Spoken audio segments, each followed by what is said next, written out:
Yo, what is going on, guys? It's One Solo here with A Squad Gaming, and welcome back to the channel. Thank you all so much for tuning in today for some more State of Decay 2. So in today's video, we're actually going to be going over all of the confirmed bases that are going to be in State of Decay 2. So I know that I've already done a video like this, but at that time we had very limited information on the bases that were actually in State of Decay 2. We only had a handful. In today's video, we're actually going to be talking about 20 of the 22 bases that are in State of Decay 2, at least at launch.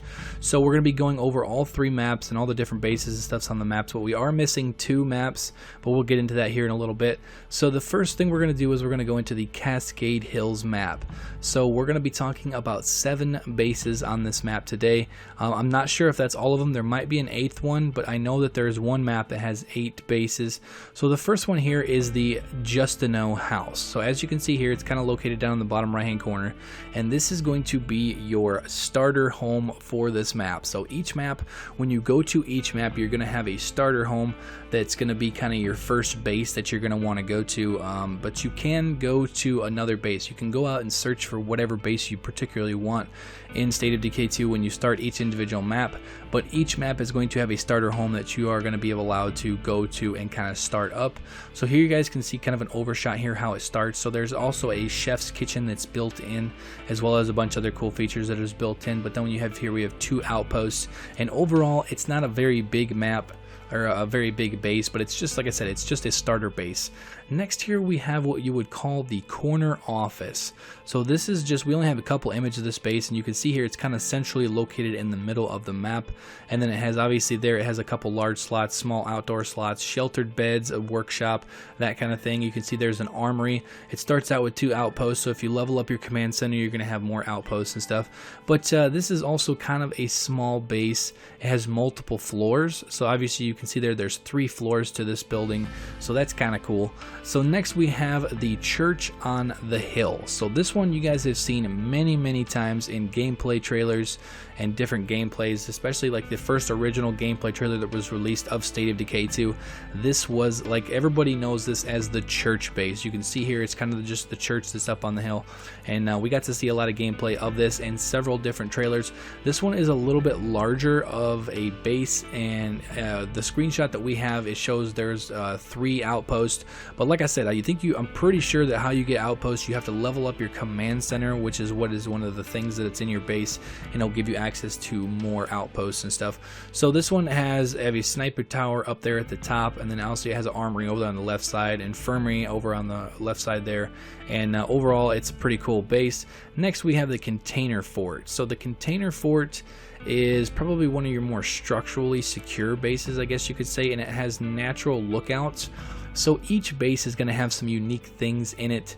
Obviously, like, your drive-in theater's got some unique base and stuff, and then obviously the container fort, it's got a bunch of shipping containers, and there's a lot of high points all the way around this base. So it's going to be a little bit easier to defend from zombies, because you're going to be able to have people up there, especially during co-op situations. You're going to have people to be able to stand up there on top and kind of snipe the zombies as they get closer to the base. As you can see here, it has 3 vehicle slots. Currently in this build, it has 4 outposts. The command center is that up there right kind of at the top, and there's a lot of damaged things in here, so they're gonna have to do some repairs. Next we have the bridge fort. So this is probably one of the more unique bases in the game, and I've seen a lot of people say that this is probably gonna be one of the bases that they're gonna want to go to because it's just that unique. The only thing with that is, guys, it's a 2-tiered bridge. So you have a couple slots on the bottom, a few slots on the top. I'm not 100% sure how many slots there are. I think there's like 4 on the bottom, and then I think 3 or 4 up top. Overall, it's not a large base, but then again, you have to look at the fact that it's going to be a little bit easier to defend because there's really only 2 ways in, because you're basically over the top of a big river, which also with that, it's pretty cool views and stuff, especially during the daytime. At nighttime, you can't really see very much, but it is a very unique base. Next we have the Lock and Kiev self-storage. So up here in the top left-hand corner of the map, this is where this base is located. And you can see over there on the right, it has elaborate storage, sheltered beds, large slots, a couple of small indoor and outdoor slots, and that kind of thing. So there's a lot of storage and stuff.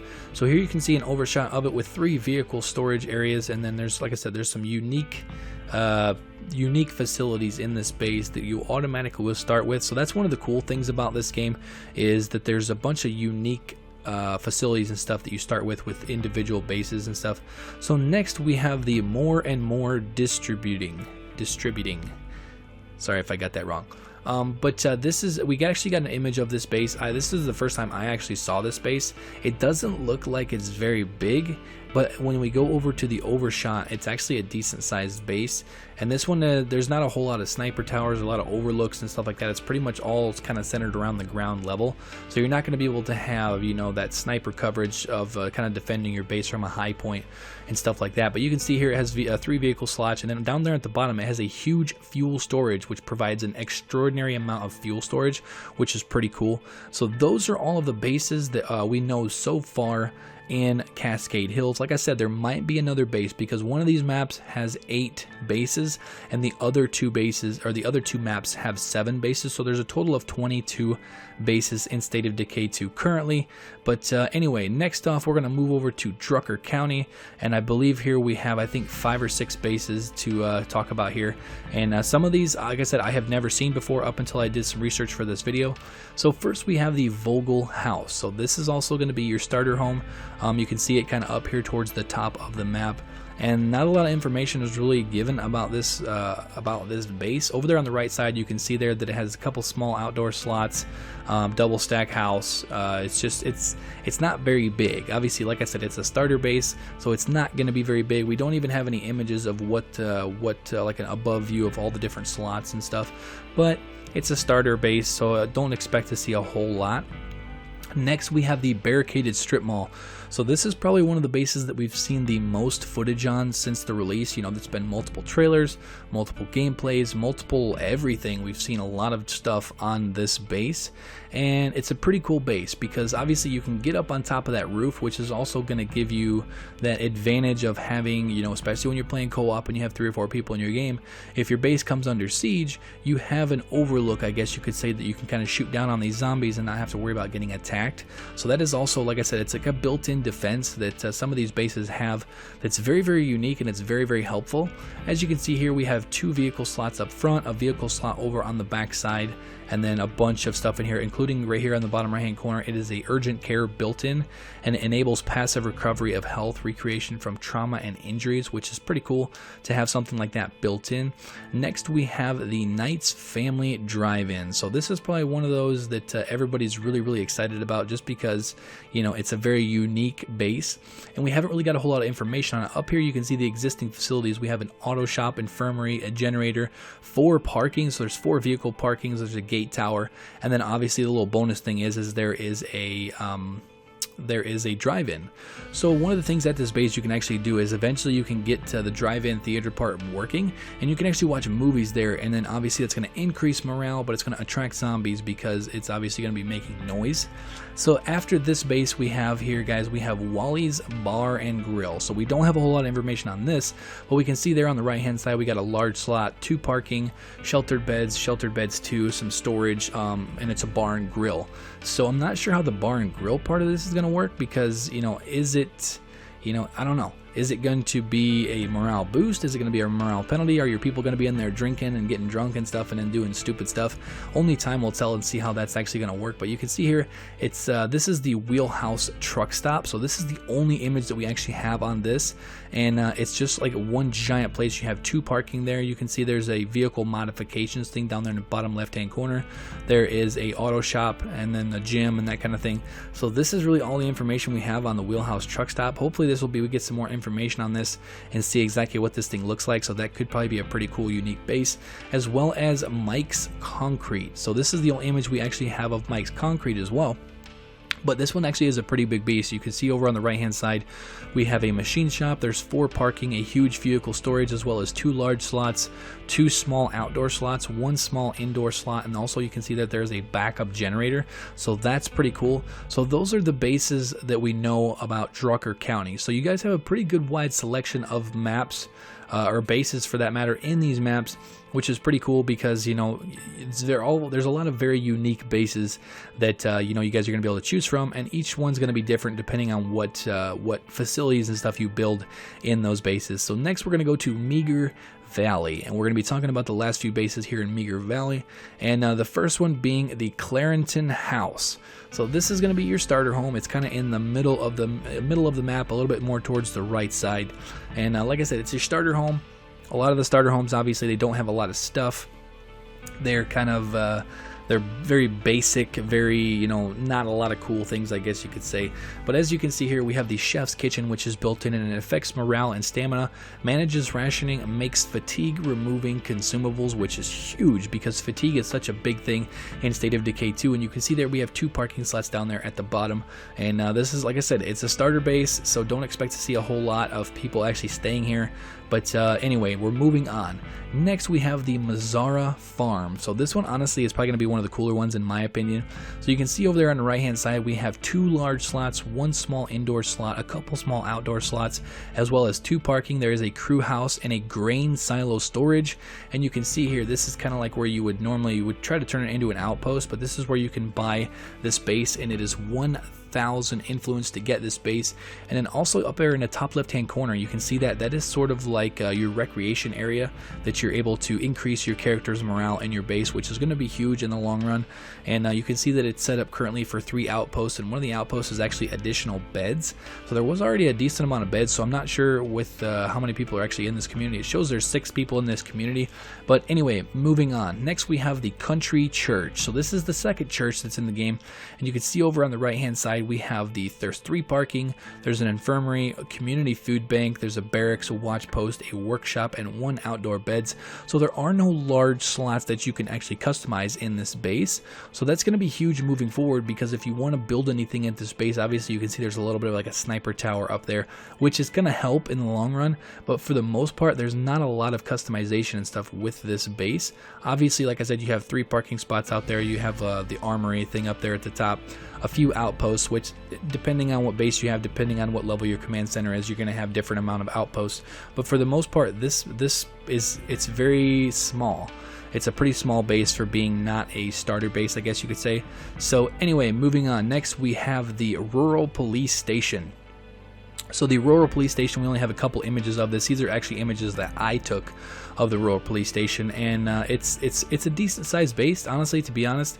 There's 4 vehicle slots that you can park vehicles out here out front, as well as obviously being that it is a police station, you're going to have an armory and stuff like that. But the one small thing is there's cells. Obviously in a police station you're going to have cells, and this is when you're sleeping in the cells, this honestly kind of doesn't make any sense to me. So when your people are sleeping in the cells, there's going to be a morale decrease because they're like, oh no, I'm sleeping in the cells. Me personally, I think I would feel more safe sleeping in a post-apocalyptic zombie thing with being able to sleep in the secured cells. But anyway, moving on to the next base, we have the Schoolones Brewing Company. So you can see here on the right hand side there, we have 3 small indoor slots, 2 small outdoor slots, as well as a large slot, a keg, cooperage, water tank, and all sorts of cool stuff. So this is going to be actually one of the more unique bases in the game, and actually I've heard a few different videos where the devs said this was actually their favorite base in the game. So I don't know if there's something else there that they really haven't been telling us, but overall they were talking about this base being one of the better bases and stuff in the game. Obviously you're probably going to be able to craft drinks and stuff like that and give to your characters, which is probably going to be a morale boost, to be honest. If you're in a post-apocalyptic zombie environment, having some whiskey or tequila or something would probably help you out a lot. Next we have Whitney Field. So Whitney Field, it shows here it has 3 large slots, 4 small indoor slots, and 10 small outdoor slots. So this is going to be one of those bases where it's really going to allow you to customize it however you see fit, because it really doesn't come with a whole lot of starter things that are already there when you get there. So obviously you can see how somebody has this set up here. It has 4 vehicle slots, and then there's obviously a farm over there on the left side, armory up there towards the top. But overall, this is going to be one of the bases that you're going to be able to kind of customize how you see fit. Mostly all of it was on the ground, so you're not going to really have any overlooks unless you put in a sniper tower. And then last but not least, guys, we have Camp Kalinka. So this is one we've actually seen a lot of gameplay lately. We have an infirmary, a bunkhouse, 2 parking, some sheltered beds, a cafeteria kitchen, a workshop, some of those cool things there. And this one we've actually seen a lot in the recent gameplays that came out from IGN and GameSpot and all that stuff. And there's not a whole lot of high points here either, and it's kind of like a camp building out in the woods that's surrounded by like a giant wooden fence. So there's obviously 4 or 5 entrances that zombies can actually get in under a siege, but overall it's not a bad base. There's an infirmary, obviously this is what they have in here. But honestly, me personally, I'm going to probably be going for either the container fort or one of those like the abandoned strip mall, the bunkerized strip mall, or whatever you want to call it, because those high points, because when your base comes under siege from zombies, you're going to want to have sort of like an overlook, because you don't want to have all those zombies up in your face, especially if you get sieged and there's a couple of juggernauts or something like that. You're going to obviously want to try to get some of your community members up on the roof. Obviously you can switch between your community members, and honestly, if you're going to get sieged and you know it's going to be a bad siege, try to take a few of those members up on the roof, so that way they're going to be in a safe area. But overall, guys, that is all for the video. Those are the 20 bases that we know about so far. Like I said, I already know I did a video on this a while back, but at that time we only had like 6 or 7 bases. These are 20 of the 22 bases that are going to be in State of Decay 2. But like I said, big shout out to Datitude. So I'm going to put his link down in the description below, guys. He's doing some very cool coverage, a lot of cool information on State of Decay 2. That's where I got all of this information. I will actually put that link down in the description, so you can go check out his like little forums that he's been doing. Awesome work, you know, kind of pooling up all of this information into one spot, so it was very easy for me. So big shout out to him, and also big shout out to all you guys that are on my Discord. A lot of this information the last few days has been coming from the guys on Discord, because I've been very busy with my personal life, and you guys have been absolutely amazing getting all this information to me so I can make videos on it for the State of Decay 2 community.